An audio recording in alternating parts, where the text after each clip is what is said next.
पांचवा प्रश्न है, निम्नलिखित में से प्रत्येक के लिए उपयुक्त वेन आरेख खींचिए। अब यहाँ पे हमें वेन आरेख खींचना है इनका।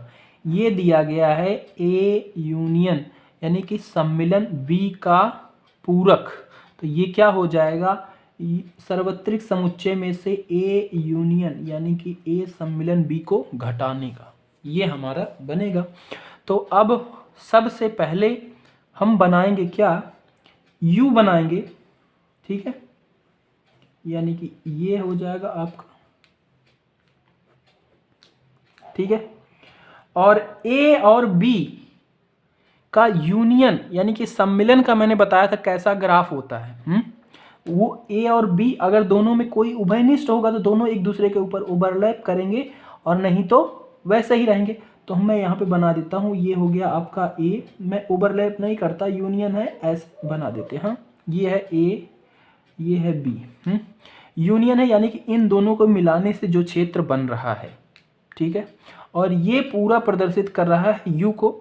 यू में से ये वाला क्षेत्र निकाल दो, यानी कि ये वाला क्षेत्र जो ए और बी का क्षेत्र है इसको निकाल दो, तो कौन सा क्षेत्र बचेगा, ये पूरा है यू। यू में से ए और बी का क्षेत्र निकाल दो तो कौन सा क्षेत्र बचेगा, उसको मैं डॉट ये ऐसे लाइन खींच दे रहा हूँ, उसमें वही आपको प्रदर्शित कर रहा है ये।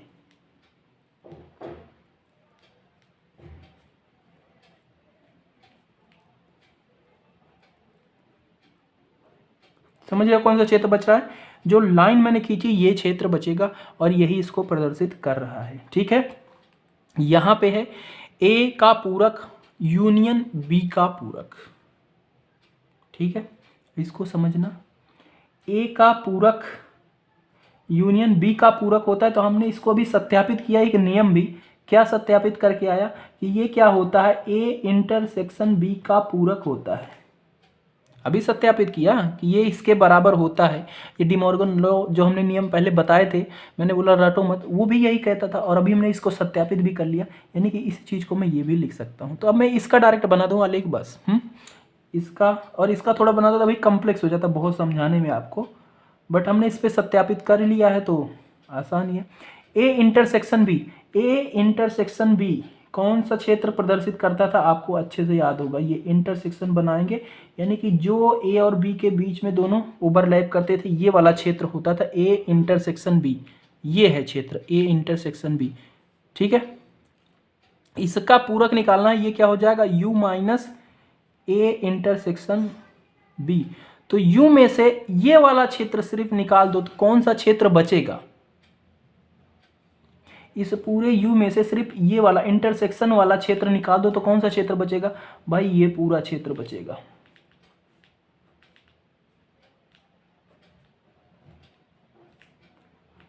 समझना ध्यान से, मैं कौन सा क्षेत्र नहीं कहां पाई खींच रहा, ये वाला क्षेत्र, इसको छोड़ के जितना क्षेत्र है ये पूरा क्षेत्र बचेगा,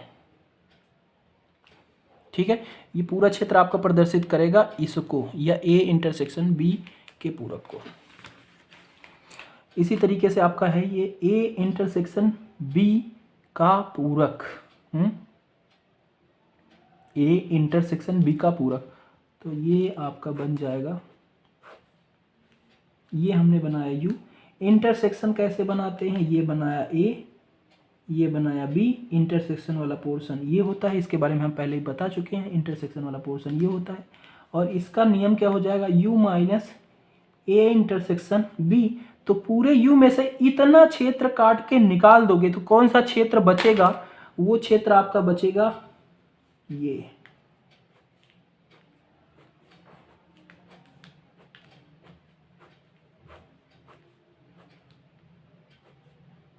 क्षेत्र बचेगा जो ब्लैक से अभी किया। हाँ, इतने क्षेत्र को छोड़ के जो क्षेत्र बचेगा वो पूरा आपका क्या होगा, ए इंटरसेक्शन बी का पूरक।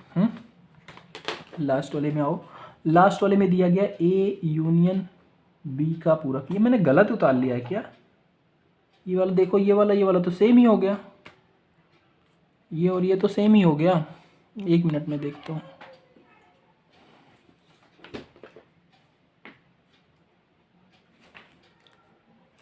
ये सेकंड वाला गलत मैंने उतारा, ये इंटरसेक्शन था, ठीक है। तो मैं इस सेकंड वाले को यहाँ पे अब इसको मैं बदल देता हूँ, ये चौथे के जैसा मैंने इसको उतार लिया है और ये आपका हो जाएगा सेकंड वाला। ठीक है, इसको समझ लेना। ये आपका चौथा था, चौथे का ऐसा बनेगा और इसका चौथे का और बोला तीसरे का सेम ही बनेगा। हाँ, सेम ही बना है।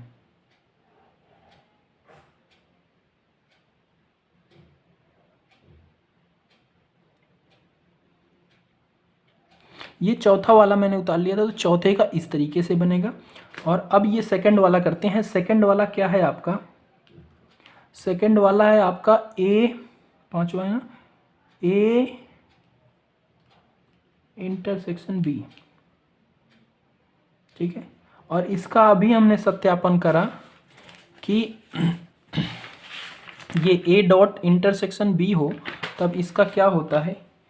ए, ये रहा, इसका पूरक इंटरसेक्शन इसका पूरक हो तो क्या होता है? ये इसके बराबर होता है। ठीक है, और ये हमने सत्यापित भी करा, ये सही भी पूरा साबित हुआ। ठीक है, तो मैं इसकी जगह पे ये लिख सकता हूँ ए यूनियन ए सम्मिलन बी का पूरक। ठीक है, यही चीज़ मैं यहाँ पे बदल दूंगा और फिर वही हो जाएगा।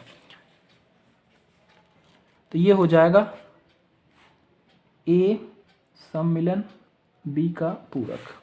समझ गए क्वेश्चन? ये चीज़ हमने करी। अब हमें इसका पूरक निकालना है, और जब इसका पूरक निकालने की बात होगी ए इंटरसेक्शन, सॉरी ये इंटरसेक्शन था तो यूनियन होगा, यूनियन बी के पूरक की, तो इसको यू में से माइनस कर दो, ए यूनियन बी, और इसका ग्राफ बिल्कुल आपका पहले के जैसा बन जाएगा। ठीक है, क्योंकि ये आपका पहला वाला बन जाएगा, इसका पहले का जैसा बिल्कुल ग्राफ, फर्स्ट वाले का जैसा ग्राफ बनेगा। तो इसको भी मैं बना देता हूँ। इसको मैं अब इस बार ए यूनियन बी, ए सम्मिलन बी अलग अलग बना रहा हूँ, हाँ, कि कोई इसमें उभयनिष्ठ नहीं है। तो इसका जो इसमें से जब यू में से ये पोर्शन निकाल देंगे तो कौन सा क्षेत्र बचेगा, वो आप बिल्कुल अच्छे से देख पाओगे।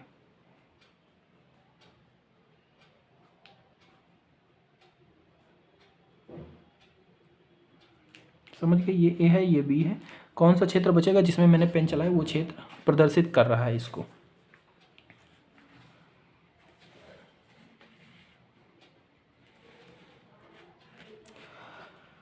छठा प्रश्न है, मान लीजिए कि किसी समतल में स्थित सभी त्रिभुजों का समुच्चय सार्वत्रिक समुच्चय U है। तो हमने एक सार्वत्रिक समुच्चय क्या मान लिया? किसी समतल में स्थित हर तरह का त्रिभुज, किसी भी टाइप का त्रिभुज हो, समबाहु हो, समद्विबाहु हो, ठीक है, समकोण त्रिभुज हो, हर तरह के त्रिभुज क्या हुए इसके अंदर आ गए। एक हमने U मान लिया सार्वत्रिक समुच्चय। यदि B उन सभी त्रिभुजों का समुच्चय है, यदि B उन सभी त्रिभुजों का समुच्चय है जिनमें कम से कम एक कोण 60 से भिन्न है, तो A डैश क्या होगा?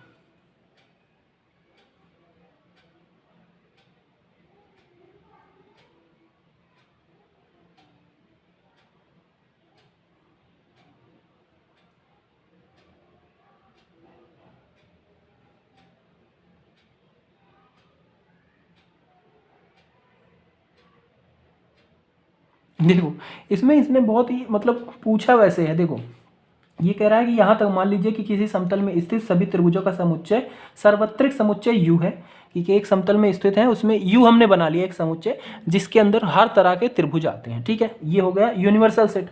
यूनिवर्सल सेट हमने क्या मान लिया? जिसमें सभी त्रिभुज आ रहे हैं। ठीक है, सभी त्रिभुज आ रहे हैं, ये मैंने लिख दिया। ठीक है, बी क्या है? उन सभी त्रिभुजों का समुच्चय है जिसमें कम से कम एक कोण 60 अंश है। तो बी के बारे में यहाँ पे बता रहा है कि एक त्रिभुज समुच्चय है जिसमें कम से कम एक कोण जो होता है उसका 60 अंश का नहीं होता। ठीक है, कम से कम एक कोण 60 अंश का नहीं होता। बाकी 3 कोण होते हैं, तो 2 कोण 60 अंश के होंगे, पर एक कोण ऐसा होगा जो 60 अंश का नहीं हो सकता। ऐसी ये विशेषता बना रहा है। इसके अंदर ये त्रिभुज है, तो कह रहा है कि ए डैश निकालिए। ये ए डैश क्यों पूछ रहा है? मैंने गलत उतारा है क्या क्वेश्चन? ए ही है भाई, यहाँ पे ए ही है, वही मैं कहूँ ये गलत। ए के बारे बी के बारे में बता के ए डैश पूछ रहा है, तो पूछ रहा है कि ए डैश ए ही है यहाँ पे, तो ए का पूरक निकालिए। ठीक है, तो जो 60 अंश का, जिसका एक कोण कम से कम एक कोण 60 अंश का नहीं है, उसके बारे में बता रहा है। तो इसमें लिख सकते हो आप कि इसमें वो त्रिभुज हैं जिसके अब सभी कोण 60 अंश के हैं, यानी कि वो कैसा त्रिभुज होगा? समबाहु त्रिभुज होगा, क्योंकि आपको अगर पता हो तो सभी कोण 60 अंश के जिसके किसके होते हैं, जिसकी तीनों भुजाएं बराबर होती हैं उसी के होते हैं। तो आप ए डैश का पूरक क्या लिख सकते हो कि एक्स ऐसे है, एक्स एक एक्स समबाहु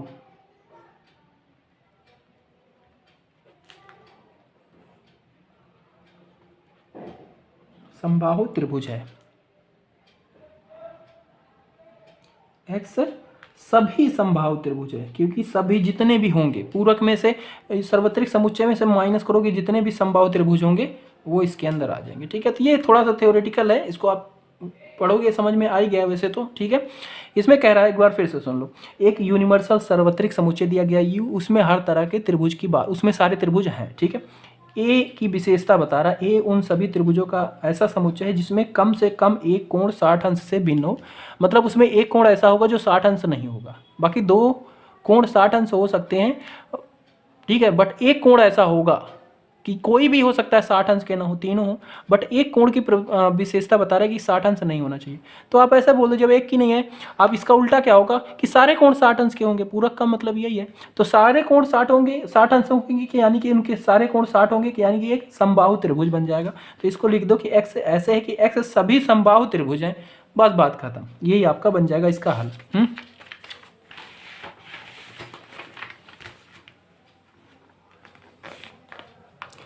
सातवां प्रश्न है, निम्नलिखित कथन को सत्य बनाने के लिए रिक्त स्थानों को भरिए। यहाँ पे रिक्त स्थान ये बराबर लगा है। हाँ, ये लिखा गया है ए का सम्मिलन किया जा रहा है ए के साथ। ठीक है, ए मतलब इसका उल्टा बिल्कुल। ठीक है, ए का सम्मिलन किया जा रहा है ए के उल्टे के साथ, तब क्या आएगा रिजल्ट भाई? ए ही आएगा ना, समझो। ए का मिलन किया जा रहा है ए के बिल्कुल उल्टे के साथ। ए जो है, जो ए नहीं है, उन दोनों को मिलाया जाएगा तो क्या बनेगा भाई? ए ही बन जाएगा ना। तो ये क्या आएगा? ए आएगा। बहुत ही आसान सी बात है, समझना ध्यान से। या फिर इसको नंबर में अगर मैं ले चलूं तो नंबर में भी आप देख सकते हो। और इसको आपको ऐसे ही समझना कि ए क्या है? एक बंदा है, और ए डैश क्या है? उसका पूरक, मतलब वो एक बंदा नहीं है, और एक बंदा नहीं है और एक बंदा है, दोनों को मिलाएंगे तो एक बंदा तो बनेगा ना। बिल्कुल बेसिक सी बात है, वही चीज हो रही है यहाँ पे, तो ए ही हो जाएगा। ए क्या है? ये रिक्त समुच्चय का पूरक किया जाए। रिक्त समुच्चय का पूरक मैंने बताया था कि मतलब जिसके पास कुछ नहीं है उसका पूरक करेंगे तो मतलब उसके पास सब कुछ है, और उसका इंटरसेक्शन किया जा रहा है ए के साथ, यानी कि जिसके पास कुछ नहीं है उसके पास सब कुछ हो गया, यानी कि ये सार्वत्रिक समुच्चय बन गया। और सार्वत्रिक समुच्चय का इंटरसेक्शन किया जाएगा ए के साथ, यानी कि ये सार्वत्रिक समुच्चय यूनिवर्सल सेट और ए के अवयव जो दोनों में है उनको लिखेंगे तो वो क्या होंगे? ए के तो सारे अवयव सार्वत्रिक समुच्चय के अंदर तो होंगे ही, तो ये ए ही आ जाएगा रिजल्ट। ये देखो तीसरा, ए इंटरसेक्शन ए के साथ किया जा रहा है, तो इसमें क्या आएगा? देखो एक ए है, ठीक है, और ए डैश क्या है? जो ए नहीं है, उन दोनों में जो कॉमन चीजें हैं वो लिखो। तो भाई जब ये ए है ही नहीं तो कोई विशेषता ए के अंदर क्यों होगी? इन दोनों में तो बिल्कुल अलग हो जाएगा, यानी कि ये फाई हो जाएगा, रिक्त समुच्चय हो जाएगा। ये क्या है? यू, यानी कि सर्वनिष्ठ समुच्चय है, उसका पूरक किया जा रहा है, और जब जिसके पास सब कुछ है उसका पूरक करेंगे यानी कि उसके पास कुछ नहीं है। ठीक है, फाई हो जाएगा, और इसका इंटरसेक्शन करेंगे ए के साथ, तो इसमें एक भी सदस्य नहीं है, और ए में मान लो कुछ सदस्य भी हो, तो जब इन दोनों में उभयनिष्ठ जोड़ा जाएगा, कोई सदस्य कॉमन है क्या? तो क्या मिलेगा? फाई मिलेगा। एक भी सदस्य कॉमन नहीं होगा, क्योंकि इसके फाई का मतलब है एक भी सदस्य है ही नहीं, तो कुछ कॉमन मिलेगा नहीं, उभयनिष्ठ कुछ भी नहीं मिलेगा, तो ये इसका रिजल्ट हो जाएगा। समझ गए बात को? तो इस तरीके से आपकी प्रश्नावली समाप्त होती है, और इसके नोट्स, ये नोट्स यही जो मैंने सॉल्व कराए हैं, इसको आप डिस्क्रिप्शन से डाउनलोड कर सकते हैं। ओके, बाय बाय, मिलते हैं अगली वीडियो में।